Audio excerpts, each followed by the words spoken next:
Okay, folks at home, you read about it in the paper. This is the Shooboo Shuttle. That's right, the Shooboo Shuttle, making periodic stops around a circular route in Seaside Heights. And we met Petra, the owner, a few weeks ago. And there it is.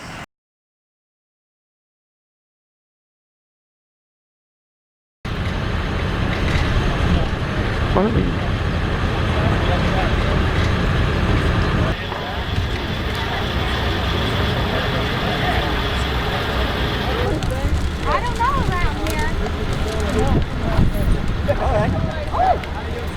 What's going on with this?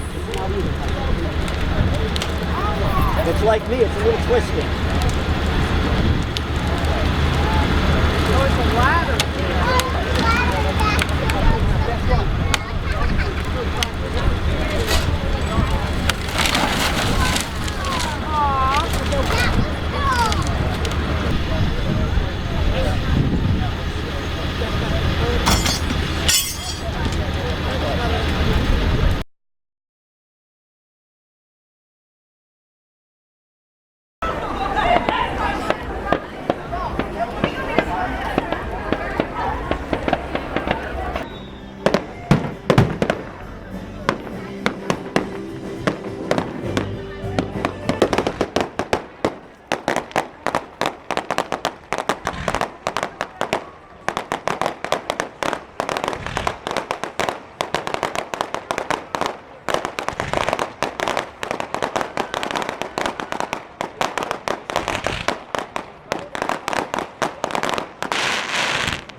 "2008 marks 30 years since the Amityville horror movie franchise began filming at a house in Toms River.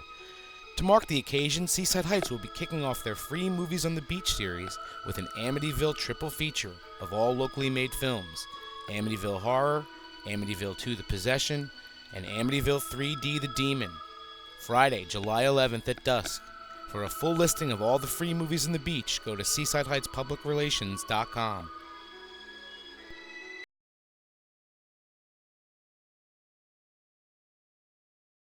These are the most notorious, most highly publicized, most infamous 16 acres in the history of the world. The World Trade Center site in Lower Manhattan, New York City. In 2001, the most horrifying event in the history of mankind, probably, happened here. 2 jumbo jets crashed into huge skyscrapers, 2 of them here, and they collapsed to the ground. And it was the worst, darkest day in American history, one of, and probably one of the most remembered days of anybody who lived then. And no one could ever walk past this site and not think of that. But the world is moving on, and we have new buildings and new things are going to be built here. As we speak, they're working on it. It'll still be called the World Trade Center. That's not changed. World Trade Center is not buildings, it's a concept. It's a concept of a permanent expo for businesses to show their goods from all across the world, and that's what its intention is, and that's what it'll still be once the project is completed. Tens of thousands of business people and tourists and New Yorkers pass by this area each day. It's a hub of commerce, this area, and it's also a hub of transportation, because all the trains lead to underneath the ground of the World Trade Center, and fortunately the infrastructure there was able to be repaired fairly quickly and was back online within a year or 2. This is World Trade Center number 7. It's built in between 2003 and 2004. And look how big it is. I mean, you can't even see the top. And to think that this is only 50 stories, and the buildings that are going to be next to it are more than twice this much. Freedom Tower that they're building is twice the size of this big jumbo-sized box. I really like this building. I like the windows. Here we are in the plaza of 7. Of course, the plazas always have sculpture, and this is a beautiful piece of art here. This is the street between 7 and the main part of the World Trade Center, 16 acres. Now 7 was off, it is off the footprint of the main World Trade Center site. And because it was, no one was killed there and blah blah blah, 7 was able to be rebuilt fairly quickly. As you can see, it's already finished. Whereas the Freedom Tower is still under construction, and we can see it. This is where it's going to be right here. Look here, you can see the name plate for 7. It says 7 World Trade Center. 2006 it says, so that's when it was finished. And of course, Silverstein Properties. And you can see here the bomb barriers, the truck bomb barriers that they have to put up. Of course, this is a high security building, and there's lots of cops and things all over the place. And lots of tourists taking pictures, of course, because this is a historic site. It's the front entry of 7. I don't know if we can go inside, we'll try. Anyway, folks, public is allowed to go actually inside the lobby of 7, but only for, there's like a 25-foot area that you can stand. Unless you have business in there, you're personas non gratis. Here's the view of 7 from a darkened part of the building where there's less sunlight, and you can see how enormous it is. I think it's 51 or 52 stories. The other first 7 was 47. It's just slightly taller, but you can see how big it is. Here we're looking at 7, and you can see that it's designed to reflect stuff. It's reflecting the clouds right now. 7 is the sort of the testing ground for what's going to come here in the future. Everything's at unusual angles. Everything's reflective glass. I believe this glass is bomb-proof glass, if I'm not mistaken, from what I read. Of course, it has to be, given the notoriety of this building. The Verizon building.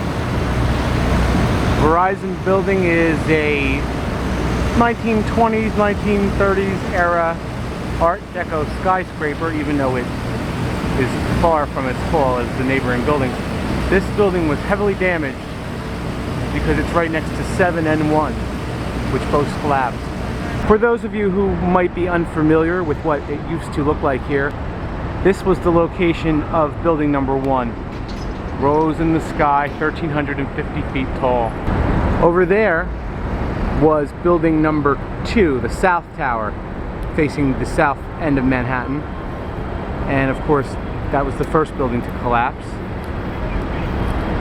Around the periphery of the 2 giant towers, which are the most famous buildings that were damaged, were other small buildings.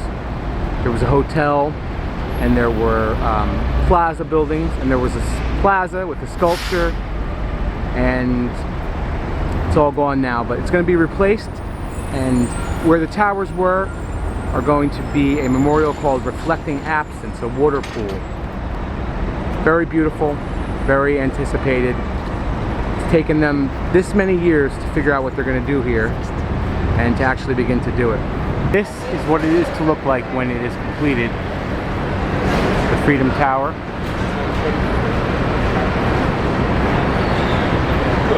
Folks, these are the footings for the Freedom Tower. Will stand one day, 1,776 feet tall. They expect this building to be completed and occupied in 2011, 10 years on from the terrorist attacks that destroyed the first buildings. And there's going to be a memorial, and of course other buildings that are surrounding the Freedom Tower. There's going to be 4 or 5 buildings, not 2 gigantic ones, just 1 tall building.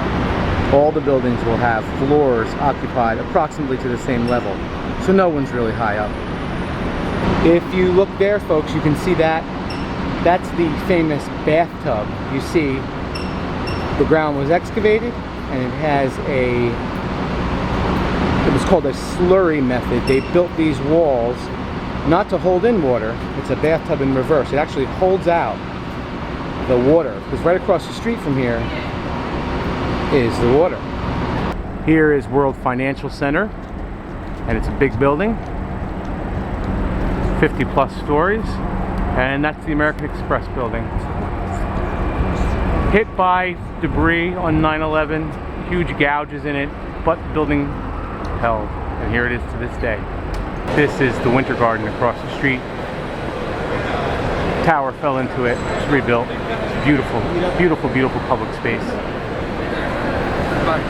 And it looks out onto the Hudson. Let's go outside and check it out. As you can see, it's a lovely day and it's lunchtime. So there's lots of people walking around eating their lunch outside here in the open plaza that looks over the water. All the land you see that we're standing on here is man-made land. The land came from what was excavated from across the street, what would be inside the pit, the bathtub. All that land was pushed over to this side and then donated to the city, and then they built this World Financial Center on top of it.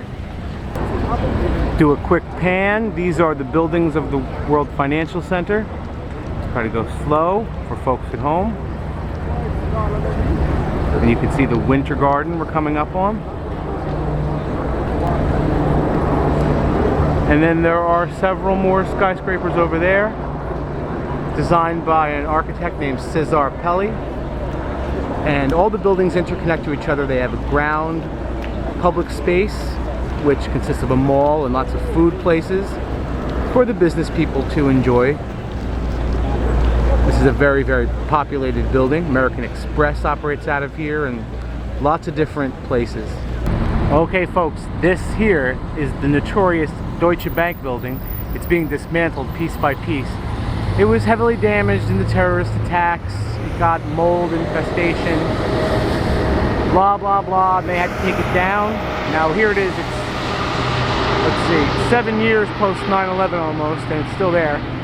And they had, I think the reason it's stalled is because last year there was a fire in that building, and further people were killed because of that fire, and there was a big dust up about that because of safety and the demolition and that sort of thing. So Deutsche Bank is still there, but I think work is continuing on it right now. There's a crane there, so it would lead me to believe that it's being dismantled. A future skyscraper is planned for that area. Looking this way, you can see the Verizon building, the TAN building, and of course 7. They pan up a little bit on 7. You can see how tall it is as compared to the other building. In a few years' time, you'll see that the Freedom Tower gigantic base will be here, and you won't be able to probably see these buildings from this angle anymore.